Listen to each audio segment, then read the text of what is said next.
Hello everyone.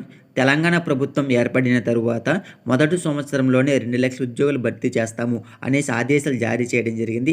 అందులో భాగంగానే మనకి మొదటిగా మెడికల్ డిపార్ట్మెంట్‌లో 6,000 పోస్టులు భర్తీ చేసేందుకు నోటిఫికేషన్ అయితే విడుదలైతే చేస్తామనేసి ఒక అప్డేట్ అయితే రావడం జరిగింది. కాబట్టి ఈ అప్డేట్‌లో ఏమిచ్చారు? ఎప్పుడు నోటిఫికేషన్ రిలీజ్ చేస్తున్నారు? ఎన్ని పోస్టులు భర్తీ చేస్తున్నారు? ఇలాంటి కంప్లీట్ ఇన్ఫర్మేషన్ మొత్తం కూడా ఇప్పుడు మనమైతే తెలుసుకునే ప్రయత్నం అయితే చేద్దాం.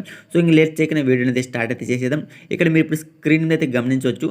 టీఎస్‌లో 6,000 పోస్టులు భర్తీ, TS medical health department jobs, TS jobs calendar vacancies భాగంగా ఈ నోటిఫికేషన్ రిలీజ్ అయితే చేయడం జరిగింది. తెలుసుకుందాం ఇక్కడ అప్డేట్లు ఏమి ఇచ్చారంటే, తెలంగాణ వైద్య ఆరోగ్య శాఖలో దాదాపుగా 6,000 పోస్టుల భర్తీకి నోటిఫికేషన్ విడుదల చేసేందుకు కసరత్తు జరుగుతుంది. ఎన్నికల సమయంలో కాంగ్రెస్ పార్టీ అధికారంలోకి వస్తే ఏడాదిలో 2,00,000 ఉద్యోగాలను భర్తీ చేస్తామని ప్రకటించింది.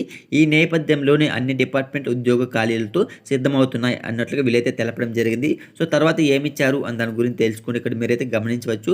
ప్రభుత్వ హాస్పిటల్స్లో ఏ కేడర్లో ఎన్ని పోస్టులు మంజూరు అయ్యాయి, ఎంతమంది పనిచేస్తున్నారు, ఎన్ని ఖాళీలు ఉన్నాయి అనే వివరాలు ఈ నెల 8వ తేదీలోగా పంపించాలని సంబంధిత డిపార్ట్మెంట్ హెచ్ఓడీలకు సర్కారు ఆదేశాలు జారీ చేసింది.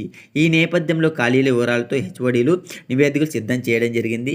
ఇప్పటికే ప్రభుత్వ మెడికల్ కాలేజీలో 1,420 అసిస్టెంట్ ప్రొఫెసర్ పోస్టులు ఖాళీగా ఉన్నాయని, వాటిని వెంటనే భర్తీ చేయాలని మెడికల్ ఎడ్యుకేషన్ డిపార్ట్మెంట్ ప్రభుత్వానికి తెలపడం జరిగింది. తెలంగాణ రాష్ట్రంలో 17 కొత్త మెడికల్ కాలేజీలు గత 2 ఏళ్లు ప్రారంభమయ్యి మరో 8 మెడికల్ కాలేజీలు ఏర్పాటు చేయడానికి అవసరమైన అనుమతుల కోసం ఎదురు చూస్తున్నారు.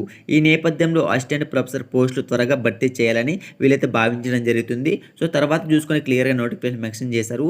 వైద్య విధాన పరిషత్ ఆధ్వర్యంలో ఉండేటువంటి జిల్లా ఆసుపత్రి ఏరియా ఆసుపత్రులు, కమ్యూనిటీ హెల్త్ సెంటర్స్లో భారీ సంఖ్యలో పోస్టులు ఖాళీగా ఉన్నాయని, అలాగే పబ్లిక్ హెల్త్ డైరెక్టర్ పరిధిలో ఉండేటువంటి ప్రైమరీ హెల్త్ సెంటర్లు, అర్బన్ ప్రైమరీ హెల్త్ సెంటర్లు మరియు నేషనల్ హెల్త్ మిషన్ పరిధిలో ఉండే పల్లె దుకాణాల్లో కూడా ఖాళీలు ఉన్నాయని వీలైతే తెలపడం జరిగింది. సో ఈ నేపథ్యంలో రాబోయే రోజుల్లో వైద్య ఆరోగ్య శాఖలో దాదాపుగా 6,000 పోస్టుల భర్తీకి నోటిఫికేషన్ విడుదల చేసే అవకాశం కనిపిస్తుంది అనేసి వీలైతే తెలపడం జరిగింది. ఇందులో సుమారుగా 3,000 డాక్టర్ పోస్టులతో పాటు 3,000 పారామెడికల్ మరియు ఇతర అడ్మినిస్ట్రేషన్ పోస్టులు ఉండే అవకాశం ఉంది అనేసి వీలైతే ఈ అప్డేట్ అయితే తెలపడం జరిగింది. సో ఏదేమైనా సరికి ఎప్పుడైనా సరే మీకు నోటిఫికేషన్ రిలీజ్ అయినా సరే ఇదే ఛానల్ మీకైతే అప్డేట్ అయితే రావడం జరుగుతుంది. కాబట్టి అందరూ కూడా వీడియోని తప్పకుండా లైక్ చేసి ఛానల్ అయితే సబ్స్క్రైబ్ అయితే చేసుకోండి. సో ఎక్కడి నుంచి ఏ నోటిఫికేషన్ వచ్చినా సరే, ఏ డిస్ట్రిక్ట్ నుంచి ఎలాంటి నోటిఫికేషన్ వచ్చినా సరే కంపల్సరీ మన ఛానల్ అయితే అప్డేట్ అయితే రావడం జరుగుతుంది. జెన్యూన్గా అప్డేట్ అయితే రావడం జరుగుతుంది. కాబట్టి అందరూ కూడా మన ఛానల్ అయితే ఫాలో అవ్వండి. సో ఇది నోటిఫికేషన్ ఇచ్చినట్టు ఫుల్ ఇన్ఫర్మేషన్. మీకు ఇంకా డౌట్స్ నాకైతే కామెంట్ చేయండి, నేనైతే ఖచ్చితంగా రిప్లై అయితే ఇవ్వడం జరుగుతుంది. సో ఇంకా వీడియోని లైక్ చేసి ఛానల్ సబ్స్క్రైబ్ చేసుకుని మరొకసారి కొత్త మళ్ళీ కలుసుకుందాం. Thank for watching this video.